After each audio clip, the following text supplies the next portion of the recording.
My name is Derrick Broze. For the last 10 years, I've worked as an investigative journalist, hosting a radio show, writing books, and producing numerous documentaries about the realities of child trafficking, the dangers of technology, and indigenous struggles. Now, I aim to uncover whether there exists a network of individuals and institutions which ties these issues together. Many researchers posit the existence of an international cartel which covertly manipulates world events for their own benefit. Are these claims simply fantasy and paranoid delusion, or is there truly an agenda to subvert humanity to the demands of the pyramid of power?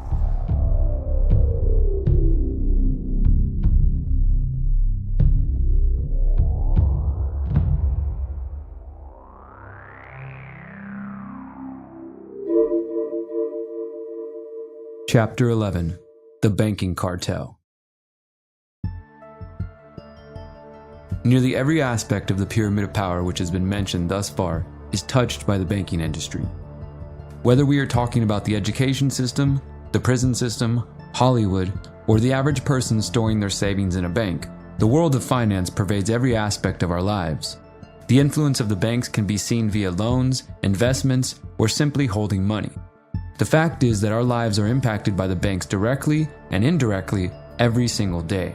We begin tonight with another staggering report on inflation. A hike sure to be felt in the wallets of American borrowers. The US central bank is battling to tamp down on raging inflation. Index shows inflation rose. More experts are increasing the likelihood of a recession in the near future. The purpose of this investigation will be to briefly explore the history of banking and the role the banks and the people behind them have played in shaping our world over the last centuries. Because of the nearly universal use of banking institutions, it is of vital importance that we understand how the bankers influence our lives and whether we prefer to allow this influence to exist in the first place. We will also examine the latest trends in banking and how they signal the shift of our world into a new digital era. First, let's take a look at the history of banking itself. Archaeological findings indicate record-keeping of transactions and the use of grain and animals as a form of currency as far back as 5000 BC in Sumeria, as well as the ancient Greece and Roman periods. Around this time, it was common for wealth to be stored at temples and palaces of different kingdoms. Much of what was stored at these temples was gold and coins of varying size and metals. Wealthy aristocrats would store their coins and jewels in the basements of temples, which often made temples a target during wars and invasions. Documents have been discovered which detail how banking should be handled, including the Code of Hammurabi, a Babylonian legal text estimated to have been completed between 1755 and 1750 BC, which deals with many topics including loans. However, it was the Holy Roman Empire which began to lay the foundation for a more modern form of banking. The Roman Empire began to formalize the administrative aspect of banking, including greater regulation of banking institutions. With the fall of the empire, the Roman banking system came to an end. Around the 12th century, we began to see the emergence of merchant banks, commercial banks operated by wealthy Italian families from Florence, Venice, and Genoa. Throughout the 15th and 16th centuries, banks began to emerge in Italy, Spain, Holland, and Germany. It was around the 17th century where we start to see banking concepts such as fractional reserve banking, a system of banking now used all over the world, which allows banks to hold only a small portion of the funds deposited by their customers while they invest the rest of the money into various projects and financial schemes. It was also around this point that the wealthy merchant class began to store their gold with goldsmiths in London. These goldsmiths would hold the gold in private vaults and charge a fee for the service. The goldsmiths would then issue receipts for the quantity and purity of the metal. This would eventually lead to the goldsmiths lending out money and a further development of modern banking. The Rothschild banking dynasty. The merchant banking family steadily grew in wealth and power. One of the most powerful families was the infamous Rothschilds. The family was led by a German Jewish man named Amschel Moses Rothschild. Amschel lived in the Jewish ghetto of Frankfurt, Germany. Amschel would have 8 children, including Meyer Amschel Rothschild, the founder of the Rothschild banking dynasty, and often touted as the founding father of international finance. Like his father, Meyer Rothschild was involved in currency exchange. The younger Rothschild secured an apprenticeship under Jacob Wolf Oppenheimer, learning foreign trade and expanding his knowledge of currency exchange. He would eventually become a dealer in rare coins and the personal supplier of coins to Crown Prince Wilhelm of Hesse. In 1769, Meyer Rothschild gained the title of court Jew, or court factor, and his business would expand to include other royal accounts across Europe. The true wealth and influence of the Rothschild family would be seen in Meyer Rothschild's children, specifically his 5 sons. In what has been labeled the 5 arrows approach, Meyer sent his 5 sons to different parts of Europe to establish banking institutions. This spreading of Rothschild influence and wealth has greatly impacted Europe and the world at large. Eldest son Amschel Meyer took over duties for the Frankfurt Bank. Salomon Meyer Rothschild handled the banking business in Vienna, Austria. Cowman Karl Meyer Rothschild established a bank in Naples, Italy. Jacob Meyer de Rothschild became a banking giant in Paris, France. This bank funded Napoleon and became one of the leading banks in European finance.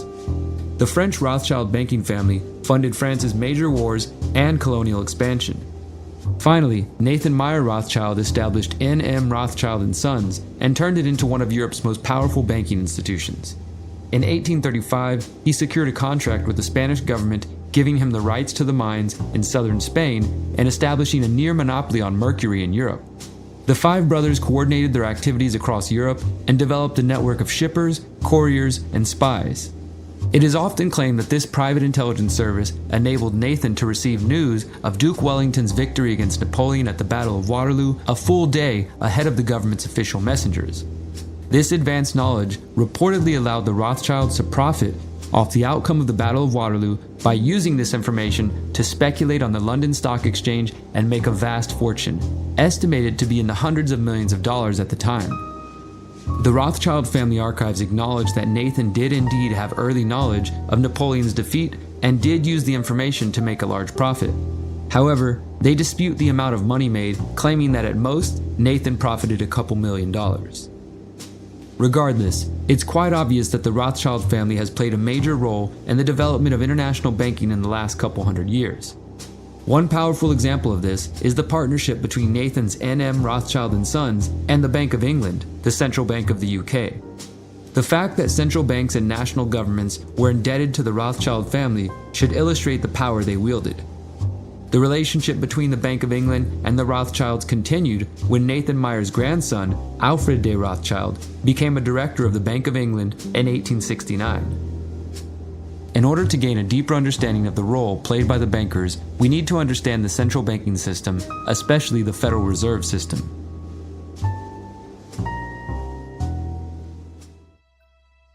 The Federal Reserve and central banking. When it comes to the United States Federal Reserve System, once again, G. Edward Griffin was one of the earliest journalists to report on the factual history of the founding of America's central bank. In 1994, Griffin published his widely acclaimed book, The Creature from Jekyll Island, a second look at the Federal Reserve. I wanted to produce a film on inflation. All I knew about inflation was that what we were being told, as usual, was not true. And so I started to gather books and things and did some interviews. And I was going to produce a documentary film on the cause of inflation. And I discovered that it was an institution called the Federal Reserve System. It was a central bank, as they like to call it. I didn't know much about it, except I knew that those were the culprits because they were creating money literally as they wished. There was no limit to the amount they could create, it seemed. So they were creating money faster than goods and services were being created. And if you put the money supply ahead of the actual goods and services that are available for it, well, that inflates or deflates the value of the money and inflates the prices. And I decided that this topic was much bigger than I had ever dreamed in the early days. Every time I learned something, would open up another door to another room, and you go into that room and say, gee, I didn't know about this. And there are 3 more doors in the back of that room, and you open up each one into another room. And the thing grew and grew until finally I realized that this topic of money and the effect it has on civilization, the effect it has on a culture, the effect it was having on my future and my children's future was profound. And I had no knowledge of it as a young person. I decided I've got to write a book about this. Well, I never considered myself a writer. I was a public speaker, right? I gave speeches. I don't write books. I don't know how to do that. No, but I decided I had to write a book. So I started to write the book that probably more people have heard about rather than me. And I mean, my name, the book is more well known as The Creature from Jekyll Island, a second look at the Federal Reserve. In his book, Griffin outlines a meeting between influential bankers and politicians at Jekyll Island off the coast of Georgia. The discussions taking place at the meeting eventually led to the creation of the Federal Reserve. While Griffin was not the first to report on the secret meeting, at the time of publication of his book, much of the mainstream press dismissed the idea as conspiracy theory. Regardless, even the Federal Reserve itself has come to acknowledge and commemorate the meeting. The meeting was organized by U.S. Senator Nelson Aldrich of Rhode Island. Aldrich's daughter Abigail was married to John D. Rockefeller Jr., son of Standard Oil founder John D. Rockefeller Sr. As mentioned in Chapter 1, Big Education, in 1903, Aldrich helped establish the Rockefellers' General Education Board, which allowed that family to reshape the trajectory of public schooling. Aldrich also led the efforts to reform the monetary system into a mechanism which would allow the bankers to gain even greater influence over the economy, and thus the people. Aldrich served as the chair of the National Monetary Commission to study the causes of the Panic of 1907. In this role, he drew up the Aldrich Plan, which would eventually influence the Federal Reserve Act of 1913 and the establishment of the Federal Reserve System. However, before the passing of the Federal Reserve Act of 1913, Aldrich was meeting with an elite group of bankers at the Jekyll Island Club in 1910. Regular members of the club included the banking houses of the day, the Morgans, Rockefellers, Warburgs, and Vanderbilts. In fact, the Federal Reserve website says it was likely John Pierpont Morgan, otherwise known as J.P. Morgan, who arranged for the group to use the club for the meeting. Those in attendance include A. Piatt Andrew, the U.S. Assistant Treasury Secretary, Frank Vanderlip, president of the National City Bank of New York, Henry P. Davison, a senior partner of J.P. Morgan Company, Benjamin Strong Jr., an associate of J.P. Morgan and president of Bankers Trust Co., and Paul Warburg of the Warburg banking family. It was at this meeting that a plan was hatched to introduce a central banking system which the banks would own. This was the establishment of the banks into a banking cartel with full control of the money supply. Once the men in attendance had their orders, they returned to their spheres of influence to bring the vision to life. Within 3 years of the Jekyll Island meeting, the United States had a new central bank, and the era of inflation and an ever-increasing income tax began.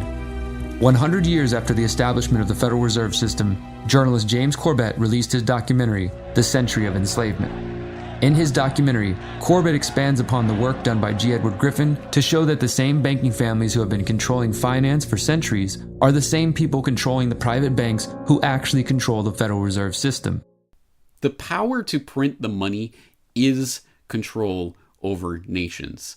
The person who is, or the people who are ultimately in control of the money supply are the ones that are dictating the policies of that country. And I think the prime example of this is the drive to create the third central bank in U.S. history, the Federal Reserve, back at the turn of the 20th century.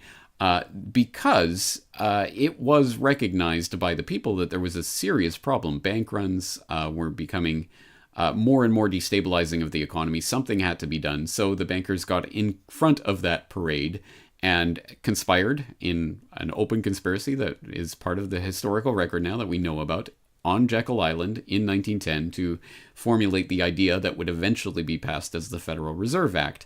And it is no coincidence that the Federal Reserve Act was passed in 1913. Immediately we got an income tax, and America was driven into World War I. World War I was financed with help from the new monetary functions of the newly created Federal Reserve, and which greatly expanded monetary control over the foreign policy decisions of any would-be administration. Of course, Woodrow Wilson was not exactly an unwilling participant in that drive for war, although he claimed to be.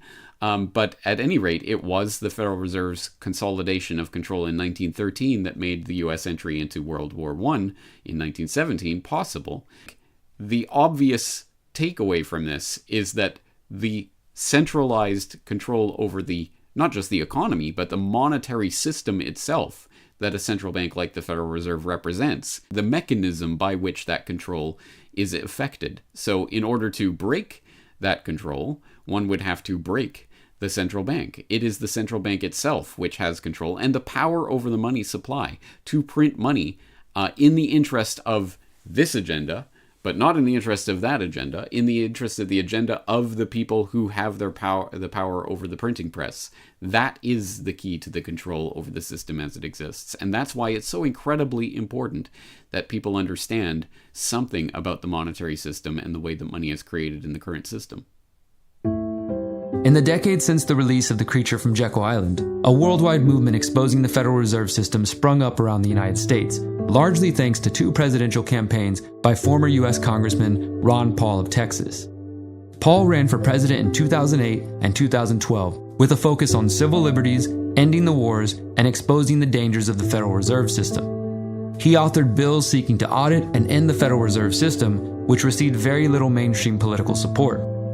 This was also around the time of the burgeoning Tea Party movement in the United States. Despite the mainstream media's best attempts to silence the movement behind Ron Paul, he was extremely popular on college campuses and with veterans who resonated with his anti-war stance. Paul's book, In the Fed, built on the work of G. Edward Griffin and made the case for shuttering the financial institution. The books, presidential campaigns, and speeches helped inspire a new generation of activists focused on ending the influence of bankers on American politics. For several years in the early 2010s, activists around the United States held marches and rallies at the Federal Reserve banks across the country. Also around this time, Americans were in the early days of recovering from the 2008 financial crisis, which was also caused by these same banks. People all around the world were impacted by the shady decisions made by the bankers. As people lost their homes and their savings, they began to look for answers. In September 2011, activists launched the Occupy Wall Street movement in New York City's Zuccotti Park. Within a month, there were similar Occupy protests taking place in hundreds of cities across the United States and in more than 900 cities in 82 countries. The activists in each city had a varying list of demands, but by and large, people were upset about the power and influence of financial institutions on their lives. Some were specifically focused on the use of subprime loans, which played a major role in the 2008 financial crisis, and many were outraged that the big banks were seen as too big to fail, while the taxpayer was left to pay the cost of the crisis. Some participants also focused on getting money out of politics, while others were focused on inequality in housing and jobs. Overall, while the movements had stark differences, they also had similar objectives. In fact, some members of the End the Fed movement launched an Occupy the Fed campaign with hopes of inspiring people to occupy the Federal Reserve banks around the country. Unfortunately, alliances between the Tea Party, End the Fed, and Occupy crowds were rare. As with many activist movements, it wasn't long before the original messages of the Tea Party and Occupy were watered down, co-opted, and eventually shut down. In the case of Occupy, all of the encampments around the world had been cleared from the parks by January 2012. The Tea Party movement was quickly diluted and swallowed up by the mainstream Republican Party, and Ron Paul's End the Fed movement mostly died with his failed second presidential run. While there are still many people who support Ron Paul in his call to end the Federal Reserve, the issue has taken a backseat in the age of culture wars. One of the most remarkable things of the past decade was witnessing the rise of Occupy Wall Street on one end of the phony left-right spectrum and End the Fed / the Tea Party movement on the other side of the controlled left-right spectrum. And these two movements, at base, the core of what these two movements were and what the original activists involved in those movements were advocating for, were very similar in a lot of key respects. These were not highly politically partisan movements at their base at the beginning. They were quickly taken over and co-opted and deflected by the old political partisan hacks in order to deflect them from the core issue that was at the base of both. Occupy Wall Street and the Fed were both trying to target the banking system and the monetary system, which became an issue that I think Ron Paul acted as the lightning rod for that issue in the 2008 political election cycle in the United States. But that was a recognition, especially during the time of the 2008 banking crisis, that there is something fundamentally wrong with the system as it has been structured. And that realization is truly one of the most revolutionary potentialities that certainly in U.S. history, but really in world history, when the population starts to become highly interested in the monetary question, that is when things get very politically volatile. We can look back to the populist movement at the late 19th, early 20th century in the United States that was advocating for bimetallism, recognizing that the gold standard that the U.S. was on at that time was actually the cross of gold in William Jennings Bryan's famous formulation, to which the public would be nailed. And people were arguing, for example, for free silver, and this would be the way to open up the monetary base, and so that the average person could participate. That kind of insight is truly revolutionary, and that's why the populist movement of the turn of the 20th century had to be denigrated, and that's why the populist movements of the 21st century were quickly derailed and basically scuttled off into side issues. So it is extremely important that the populist movements of the 21st century started out fundamentally questioning the monetary base on which our society functions. And obviously, I don't think this takes much reasoning. I think we can quickly understand exactly why the people in charge of this system would want to deflect people from pursuing that avenue of inquiry. The Federal Reserve System is the model for many of the central banks around the world today. In fact, the vast majority of nations in the world operate within the central banking system. Forensic historian Richard Grove explains how the Rothschilds exported the central banking system around the world and eventually played a role in the creation of the international financial organizations like the International Monetary Fund, the World Bank, and the Bank for International Settlements. Like, the royalty was thousands of years old power, but this new central bank thing was a whole new thing, and they needed money over there at the royal place. A whole bunch of other countries needed money too. And so this group had figured it out. They got this international banking, I don't want to call it a cartel, but it's a dynasty. Now, they started in Germany, and they closed down their German office a couple years before World War I. So during World War I, no Rothschild. In fact, I don't think the bank opened until later in the 20th century back in Germany. So they kind of spread out. And in the time that they spread out, you had the immediate creation here in this country, the Federal Reserve System. And then around the time of World War II, you had the Bank for International Settlements, which was Montague Norman from the Bank of England, and Helmar Horace Greeley Schacht, who was Hitler's banker, but he was born in Brooklyn.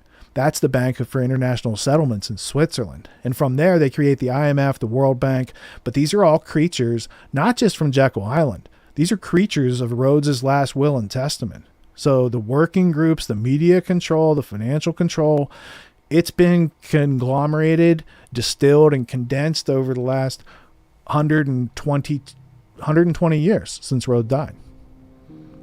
With the launch of the Bretton Woods system in 1944, two organizations were created, the International Monetary Fund and the World Bank.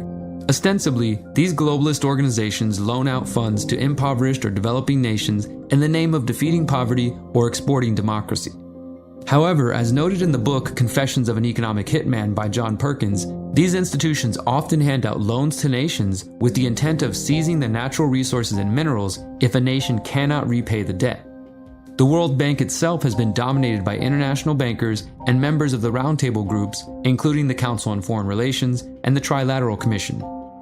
In the wake of World War I, another powerful institution was created in Basel, Switzerland, the Bank for International Settlements, the central bank of central banks. The BIS was originally created to process the World War I reparations from Germany. The BIS also helped provide liquidity to European governments during economic instability. Although the US Federal Reserve did not join the BIS until 1994, as of 2022, 63 central banks have joined. In the book, The Tower of Basel, The Shadowy History of the Secret Bank That Runs the World, British journalist Adam Lebor outlines the history of corruption and scandal at the heart of the BIS.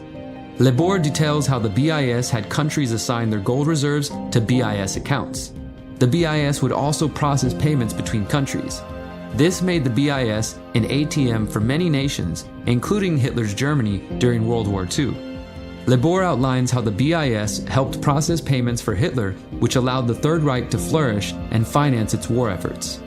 Lebor also examines the collaboration between Swiss bankers and Nazis in his previous book, Hitler's Secret Bankers. The BIS is also essentially immune from all banking regulation and international laws. It is seen as an independent financial entity for central bankers, run by central bankers, and virtually self-governing. Due to the BIS being located in Switzerland, it is also protected by the secretive Swiss banking laws. We don't have the space in this format to fully expound upon the tangled web of history weaved by the IMF, the World Bank, and the BIS. However, it is crucial to understand the role played by national central banks, as well as the impact of the international banking institutions. This is even more important as we shift into the age of digital currency and new powerful financial instruments. Central bank digital currencies. As banking and finance have become increasingly digitized, new ways of banking are being dreamt up. One of these tools, which will become more familiar in the coming years, is an abstract, unassuming financial instrument which has the potential to be an unseen force which coerces people to act in ways which serve the system rather than their own interests. The terms social impact finance, social impact bonds, social impact investing, pay for success, or simply impact investing describe a specific investment strategy that claims to focus on benefiting society or the environment in a positive way, in addition to reaping financial gains. A social impact bond is a contract with the public sector or governing body in which the institution pays for better social outcomes and passes on the savings to social impact investors. In this way, social impact bonds are not traditional bonds, since repayment and return on investment are dependent on achieving a desired social outcome. If the investors and institutions fail to achieve said outcomes, they receive neither a return or repayment of the principal investment. These types of investments are part of a growing trend where corporations seeking to rebrand themselves spend large amounts of money to prove their efforts. In this way, companies can claim to be expanding their social responsibility and increasing their involvement in community and social issues. One specific method for measuring the success of these programs is to base them on environmental, social, and governance criteria. This so-called ESG investing is also sometimes referred to as sustainable investing, responsible investing, or socially responsible investing. The practice has become an increasingly popular way to promote the United Nations Sustainable Development Goals.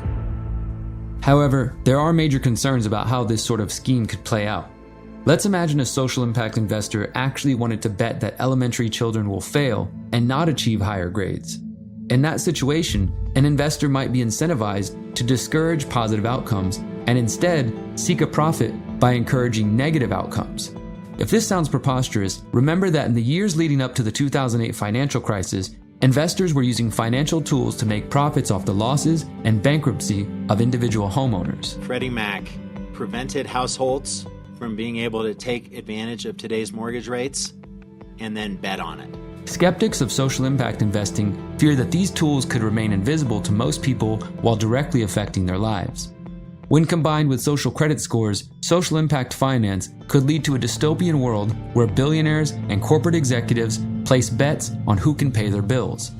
This could also see a system where those on welfare or other assistance programs would be pressured or socially engineered towards lifestyles preferred by the social impact investors. One of the most immediate tools being announced by the international banking sector is known as central bank digital currencies, or CBDCs. The technology is still yet emerging at the time of this film, but what we do know is that dozens of governments around the world have announced their support for some form of digital currency to be issued by the central banks of each nation. These CBDCs would be held in a digital wallet by every citizen of the nation.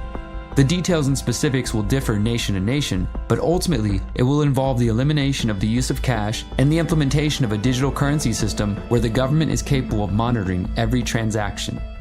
It's important to note that while many of these projects will likely use blockchain technology in one capacity or another, they are not cryptocurrencies.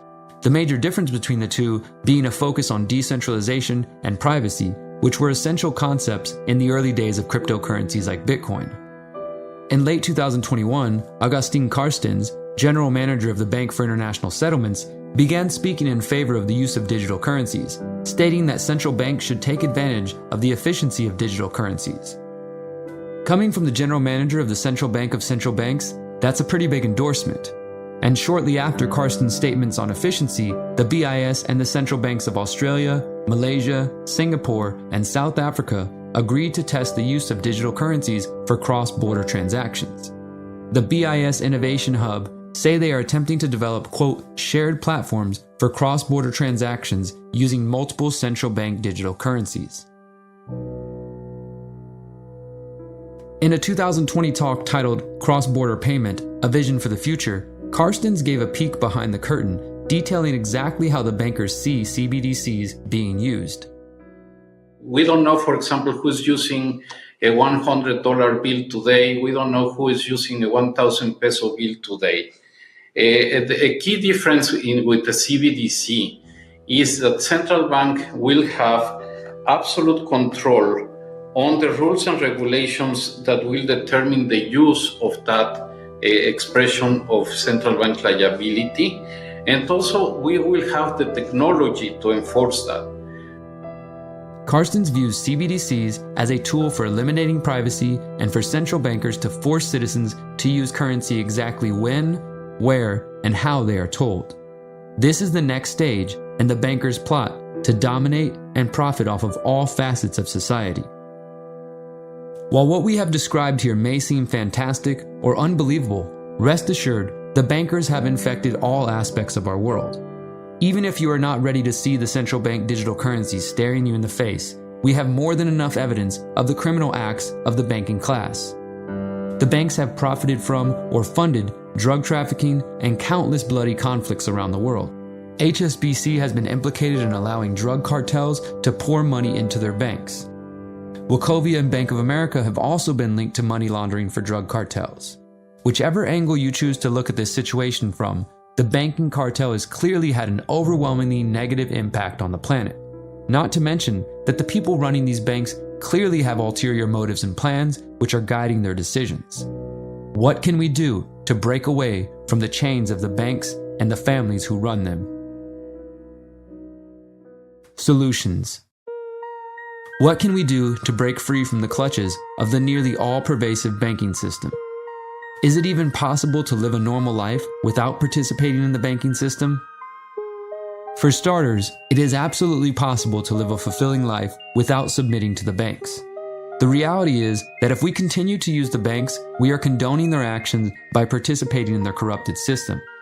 If we aim to live in line with our values and principles, then we ought to support institutions which align with our values and boycott those that do not. Not only is it important to boycott the banks on principle, it's also necessary because participating in the bank systems also supports other projects you might not approve of. For example, with fractional reserve banking, you deposit $1,000 into your bank and they only hold a fraction, say 10%, and the rest they invest in all kinds of projects. This could be surveillance projects, pipelines on indigenous lands, or partnering with the foundations and NGOs on nefarious schemes. The point is, you have no say in how your money is used. If you want to have a say in how your money is spent and you need to use a financial institution, try starting with a credit union or a building society. Typically, these organizations are locally focused and customers are members who can vote how funds are used. For those who are ready to abandon the banking system altogether, research the boycott and divest from the bank movements. In the years since the Occupy movement launched, activist organizations have launched coordinated divest campaigns with hundreds of people closing their bank accounts at once. This might not be easy for everyone, and it might involve making some changes in your life to meet the logistical challenges, but it is possible. We should take note of how difficult it has become to live a life without a bank account or a credit card. If you are looking for ways to get off the fiat currencies of government, then study alternatives like private cryptocurrencies or precious metals like gold and silver. As noted earlier, there is a distinct difference between privacy coins like Monero and a CBDC. Cryptocurrencies are by no means a panacea, but for the moment, they do offer an opportunity to transact value anywhere in the world nearly instantaneously without banks or governments. Finally, as the concept of money and currency evolves, it might be time for communities to pursue the creation of new currencies altogether. This could be digital in the form of a new crypto token, or it could even be a physical currency backed by a commodity. Local freedom cells could create currencies that could be traded within an emerging alternative economy. The point is that we need new forms of exchanging value and trading goods that are not dependent on or supportive of the banksters. Breaking free of the financial prison they are attempting to erect is absolutely necessary if we wish to see the end of the pyramid of power. To learn more about the banking cartel, we suggest reading The Rothschilds, The Financial Rulers of Nations by John Reeves, The World's Banker, The History of the House of Rothschild by Niall Ferguson, The Creature from Jekyll Island, A Second Look at the Federal Reserve by G. Edward Griffin, Tower of Basel, The Shadowy History of the Secret Bank That Runs the World by Adam Labor. We also recommend watching The Century of Enslavement by James Corbett.